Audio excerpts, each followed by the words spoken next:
Half a day and welcome to the Chamber Member Spotlight Podcast, where we feature one of our many small business members, the backbone of our island community.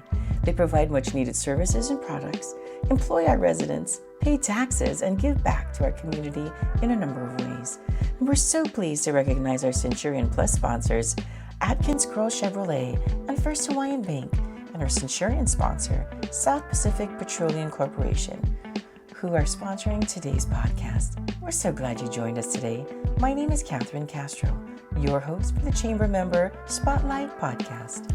We are excited to feature our member, the Coconut Tree Company, represented today by Gary Tanaka, the managing partner. Half a day, Gary, and welcome to the podcast. Half a day, Catherine, and thanks for having us. Thanks for having me. I'm excited to be here. We're super excited because, I have always admired the Coconut Tree Company, and I love your packaging. I love giving them as gifts. So let's dive in and find out what was the inspiration for starting the Coconut Tree Company? That's a great first question. I always tell the story about how, I've been in the Army for 25 years, and we would travel off island all the time. And when we leave off island, we want to bring a little bit of Guam with us. That's right. So we always went to Kmart and we ruffled through all of the Guam products. And of course we have Tita's Goodserias and the cookies and the chocolate covered macadamia nuts. But I was always hoping for something just a little bit more. And so the idea of my grandfather's and family's recipe of coconut candy came about. It was just always trying to struggle with how we're going to package it. So really that was the basis behind the idea. And then just developing it over the past several years really came up with our product.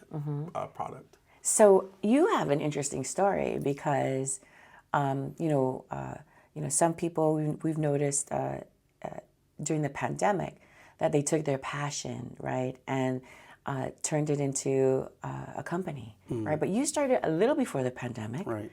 and started at home as well. I did. Can you tell us a little bit about that? Yeah, so in 2008, actually it was through a Gita and Guma program, Guam Unique Merchandise and Arts, right? Yes. Run by Monica. And Cliff. And Cliff, Monica. Yeah. And so we joined that in 2017 because we had the idea, right? We just didn't know how to do it. We were Army guys, right? We know Army stuff, but we don't know small business. So we attended the Guma course. Great. It was, I think, 4 months every weekend. They helped us develop the business plan and the marketing. And then we started from there. It was my grandfather's recipe. We put it all together, started 2018, out of the house. For 2 years, my wife was like, okay, it's growing too much. You need to move out and get into a brick and mortar. 2019, we found a place, and then the pandemic hit. Oh, man. So it really put us on hold. But that was actually a blessing because it allowed us to take some time away and build the brick and mortar shop. So it was a blessing in disguise. We missed out on sales, but that's really how we started the official business location. Well, did you find people that maybe responded to you on social media perhaps during the pandemic? Or did you absolutely just stay off the grid and really concentrate on the brick and mortar? Yeah, I don't think we had anybody reach out to us during the pandemic. We really spent most of our time in the shop putting things together, ordering stuff online, getting the equipment, and just doing the hard labor to get this shop up and running. Wow. And I love the packaging. I think that it's so pretty, and it's very, you feel like you want to give it as a gift because it's just really a very nicely put together. Did you design the packaging yourself, or did somebody help you with that, with marketing it? And a lot of it, my wife's a designer, so a lot of the ideas came from her. But I really have to thank Matt from Bank of Guam because through the Guma program, we had to sell it to the sharks. And so we presented certain packaging styles. And Matt, I remember specifically saying, hey, if you can allow the people to see what your product looks like, it'll be great. So I searched high and low through the pandemic to find the packaging for that. So really it was just sharing the idea and having people provide feedback is how we developed the packaging. And so, you're a brick and mortar, you have your own space. Do you sell your products at other locations? We do. So besides our Agana location, you can find us at the NEX Naval Station. We're at Don Donkey. We're at Certain 76s. We're with our Lewis Wedding, so they provide it as like gifts for their wedding guests. And hopefully we're trying to get into ABC. We're going to go talk to them soon. Good, good. Yeah. And I love that idea of matching your product with an event such as a wedding. I think that's pretty cool. We do get a lot of orders for weddings, birthdays, parties, retirements. So people are looking for something local. Yeah. And are you the sole owner, or do you have a partner in this program? It's myself and Joe Connolly. He's a longtime friend and Army partner. We've known each other for over 25 years, and so he's I don't want to say my other half, but he's my business partner. Cool. Yes. And he couldn't be here today. He's currently off island. That's okay. Yeah. We miss you, Joe. Right. We wish you were here. But you know what? Gary's doing a fantastic job. Awesome. So what is the process of putting your coconut candy together? So traditional coconut candy, right? They usually just melt sugar and add grated coconut. The way my family did it was they added an extra step, which was adding milk. Actually, they used carnation milk. That's what I remember. Them opening up a can, and after they melted the sugar and added the coconut, they would put milk in. But I kind of refined the process. It's very similar to making caramel, but it does take 2.5 hours to cook. So it's very labor intensive. And we can only produce about 1,600 pieces per day because that's an 8-hour span. Wow. So it's very labor intensive. After we cook it, we put it on the pan. The employees hand shape all of them. Then we chill it for about 2 hours, and then they take it out, wrap it, and then package it. So everything's done by hand. Everything's done by hand. Yes. Wow. And are you, if people are listening to us and they're listening to us not from Guam, where can they purchase your coconut candy? Well, you can visit our IG or Facebook page, and we have a link. So we do get a lot of off-island orders, people who miss home or miss making coconut candy with their mom or their grandma. I love it, But definitely you can order online with us. You know what? It's one of the things that I found what was neat in visiting other places is going to like a chocolate making place, and they talk to you about the chocolate and how it's fermented and all of that, and then they make you go through the how the chocolate's made and everything. Have you thought about doing something very similar with your coconut candy? Absolutely. Gosh, through GUMA, they made us, they forced us to do a 15-year plan. And I always look back to places like Japan, and if you ever been to the Royce factory, they walk you through the process. They show you the chocolate or the cacao being grown and how it's milled and then cooked. And eventually that's where we want to be in 15 years is to get to that place, seeing how they husk a coconut, because tourists don't see that part of it, right? Or grinding the coconut. So we do want to eventually get to that place where we can have them walk through the process and do that. But, definitely that comes with experience and money. Yes, of course. But you know what? I think that is just, it's so uniquely Guam, right? You hear about the kumdu and, families coming together, not only to make coconut candy, but everything with coconut, right? Like, keliguins and other types of things, right? And that's always been just a fun way to grow up here on Guam, right? Do you have a coconut grove? Like, where do you get your coconut? That's always the second question I get, besides do you make the coconut? So initially we try to source locally, but because of the rhino beetle, we're not able to get the coconut farmers to produce the amount of coconut that we use. In 1 month, we use 700 pounds of coconut. Wow, that's a lot of coconut. Right. And so initially, during the first 2 years, I always struggled with going to my market or buying it from local farmers. But just having that local source is very difficult. So we found that the Philippines has frozen grated coconut, and that's what we're using right now. Hopefully we can, I've been talking to Department of Ag to see if we can get a coconut co-op, right, so that we can start that, right? Because I mean, we're an island. We have coconuts. If there's a demand, then Yeah. We should Yeah, have that's a how we co-op. used to have a Copra. Right. That back in the day when the chamber first started, that was AK. one. Yeah, exactly. So, yeah. Yeah. So I agree with you. So you're a small business owner. You employ folks, pay your taxes. What are some of the challenges that you face as a small business? How many do you want? You tell me. I mean, every day there's a different challenge, Sure, but sure. I think labor and employment is tough. Right after the pandemic, we lost a good majority of my experienced staff. That the PPP was really hard enough on us because they had the money and they didn't need to work. And so finding reliable employees was really difficult. But I have a very good staff now. I think the other challenge for us is really trying to provide healthcare. I think that's important, right? Healthcare is expensive. It is, And yeah. I want to provide that to my staff, but it's not easy and it's not cheap. So Yeah. that's one of my challenges. And you brought up the other one is finding local producers for coconut. I think that's the other challenge I have. I have to source elsewhere to find it. But So if we've got any listeners who are growing coconut, please contact yeah, hit me up. Gary, Yeah. because we really could use as much product as they can. Right. So what are some of the your thoughts on growing your business, right? Like what does a coconut tree company look like in 10 years? So, I always think about this, right?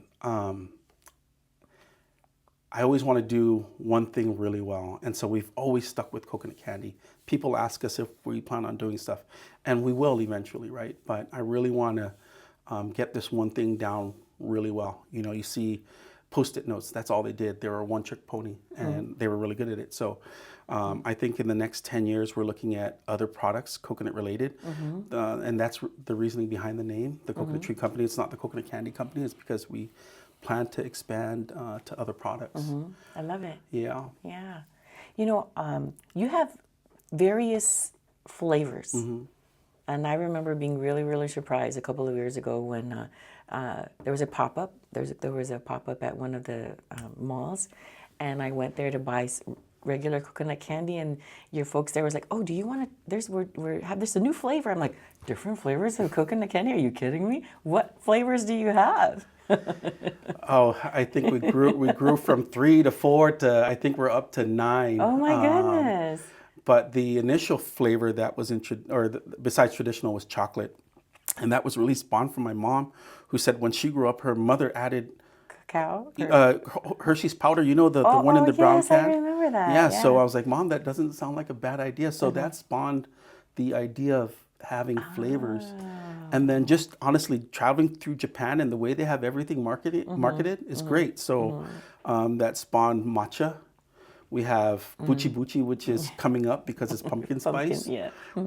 They just introduced latiza. Oh my goodness. And then we have all the tropical fruits, banana, mango, Yes, pineapple. Yeah. But it's candy, right? It's chocolate. It's so versatile. You can do whatever you want with it. Yeah. So I love it. Yeah. What advice would you give if somebody, if people are interested, you went through GUMA, that's a great organization It is. to go through, right? It is. So, somebody's interested in starting their own business, what advice would you give to them? You got to stick it out.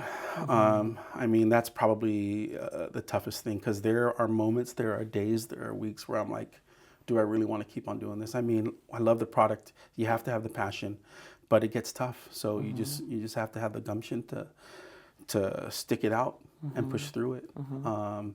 And to also reach out to the chamber, reach out to GITA, reach out to GUMA, to SBA, because there's so many programs out there that can help a small business startup. And really, I mean, that's what you need, because you have the idea, but how do you effectuate it, right? How do you start it? Use those resources because they're there. I think that's the best advice I can give somebody who... Excellent, good advice. So, you're a new member of the chamber, relatively new, right? And how has that helped you in your small business? So Joe Connolly has been pushing me to be part of the chamber, but we just, being a small business, money's tight. Yes. And so, as we grew, we were like, okay, we're kind of established now, somewhat established. I didn't want to join too early, right? And then we just fizzled out.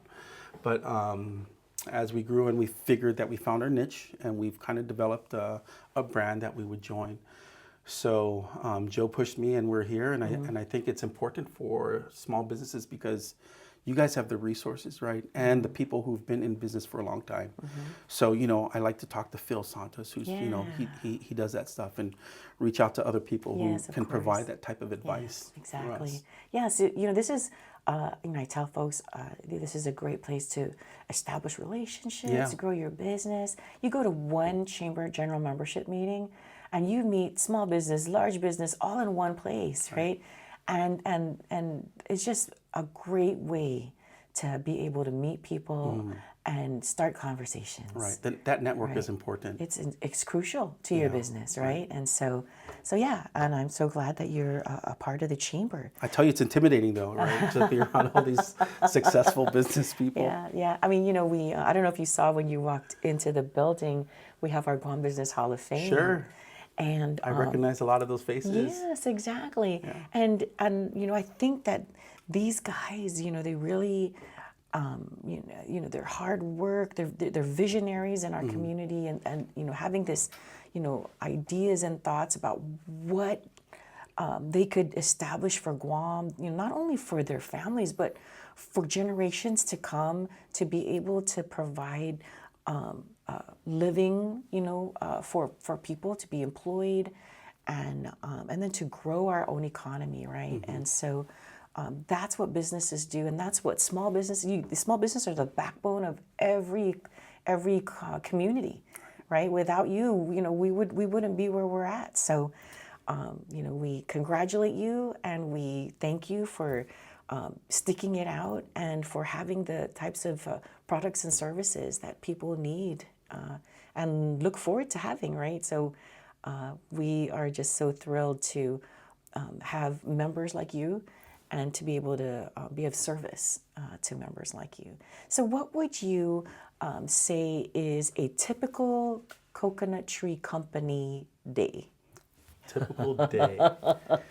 So we open up at 9 and we close at 4. The staff usually takes out about 16 pounds of coconut candy, which they defrost. Wow. We cook on a little 4-burner grill with pans. They'll cook for the first 2 hours till it's ready to start shaping.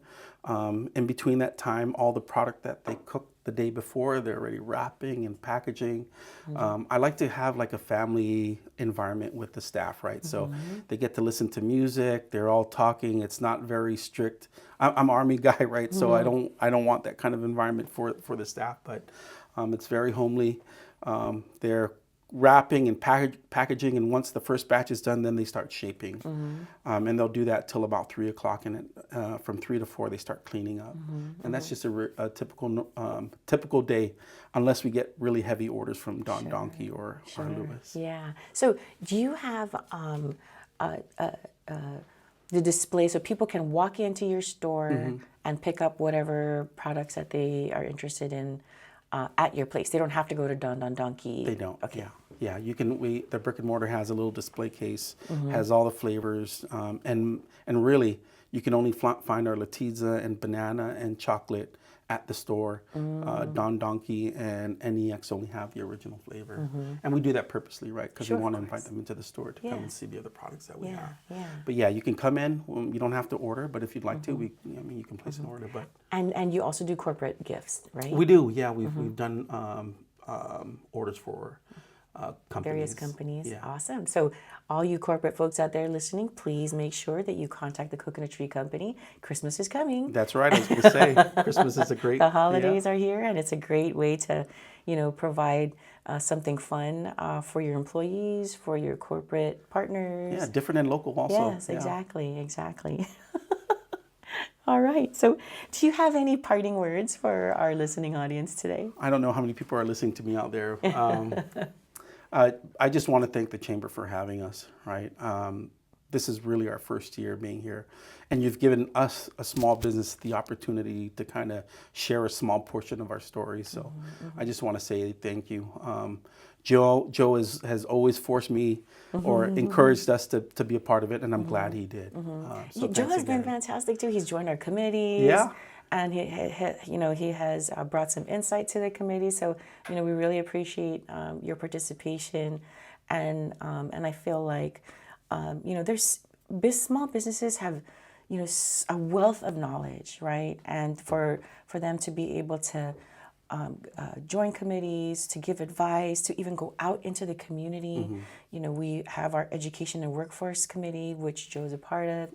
And, we go out and talk to the kids at schools. And there's just so much that we could do to support our community and to be able to inspire others who may be interested, or, who could see the successes and see the opportunities for growth and other ways that they can give back. Yeah, Joe's great for that. He's a great talker, and he has more time on his hands. He just recently retired from the Army Guard about a year ago. So, yeah. So you're still involved? I'm still in, yes. Just a little bit longer, and then hopefully I can retire into the Coconut Tree Company. There you go. Yeah. Well, thank you so much, Gary. It's a pleasure to sit with again, you and Catherine, to learn for having a little bit us. more. Yeah. All right. Awesome. So we'll see you next time. Yes, thanks Okay. again. All right. We truly appreciate the time that we spent today with Gary and learning more about the Coconut Tree Company. I'd like to thank our listeners for tuning in and listening to today's show. And please, we encourage you to support small businesses like the Coconut Tree Company that make a big difference in our community. Please drop us a note and share your comments on this episode, or visit our website and social media platforms. We'd really appreciate your support. We look forward to having you back on the Chamber Member Spotlight again soon. If you haven't already heard, we also have another podcast called the Chamber BizBox that features issues and challenges that face our business community. Each podcast is available on YouTube, Spotify, and Apple Podcasts, so give them a listen. This is your host, Catherine Castro. Until next time, take good care and make it a great day, Guam.